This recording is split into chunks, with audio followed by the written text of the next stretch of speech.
Bonjour professeur. Bonjour.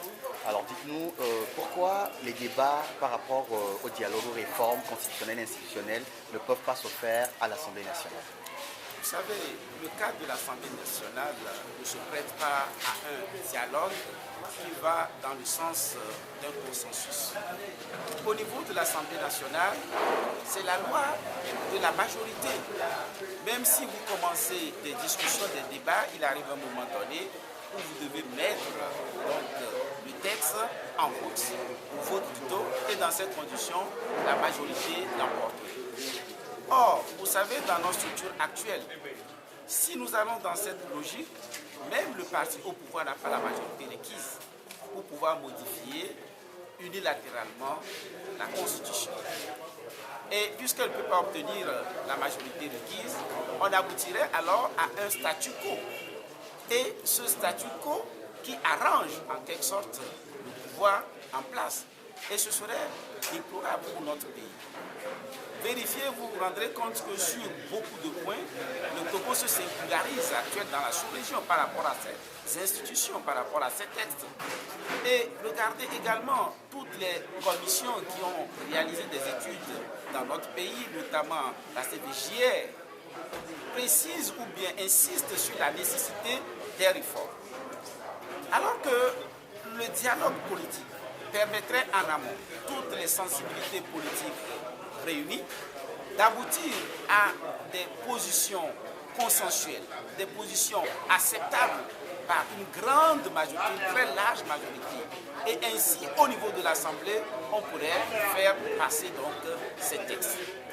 Et nous insistons également sur le fait que si la Constitution exige, pour la modification de la Constitution, que non seulement il faut une majorité des 2 tiers et que dans ces conditions il faut soumettre le texte au référendum, cela voudrait dire que la modification de la Constitution échappe ou bien déroge à la simple logique de la majorité parlementaire et qu'il faudrait réaliser un consensus beaucoup plus large.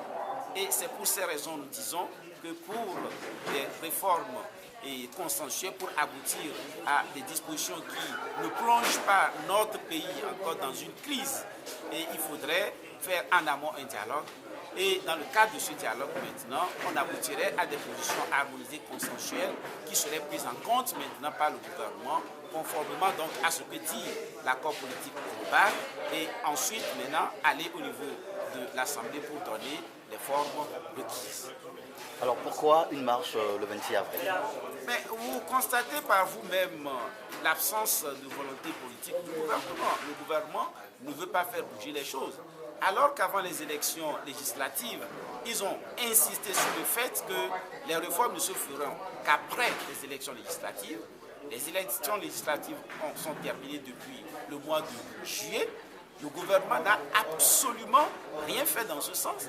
Et il a fallu que le chef de file de l'opposition invite le président de la République à prendre des dispositions en la matière pour que le chef de l'État dise qu'il renvoie au gouvernement, au Premier ministre, pour discuter du cadre le plus adapté. Et ça fait bientôt, ou peut-être il y a un mois, que les concertations ont eu lieu et silence total. Le gouvernement ne fait absolument rien. Donc cette démarche naturellement doit être interprétée comme une volonté du gouvernement de gagner le temps pour éviter par la suite de faire des réformes.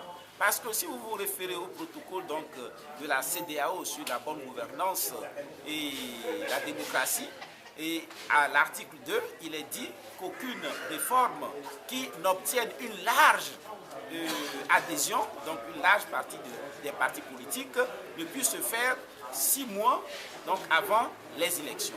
Donc il en résulte que si le gouvernement laisse passer le temps, donc dans le délai de 6 mois, le gouvernement dira, écoutez, on n'a pas obtenu d'accord, ce n'est pas la peine dans ces conditions, allons aux élections avec les textes actuels. Il est clair que c'est ce que veut faire notre gouvernement. Et dans ces conditions, je crois qu'il appartient au peuple de lui dire ou de leur dire une fois pour toutes non. Parce qu'il arrive un moment où chacun doit revenir, je crois, à la raison. Mais on dirait de manière obstinée, notre gouvernement refuse radicalement de revenir à la raison et au bon sens. Merci beaucoup. C'est moi qui vous remercie.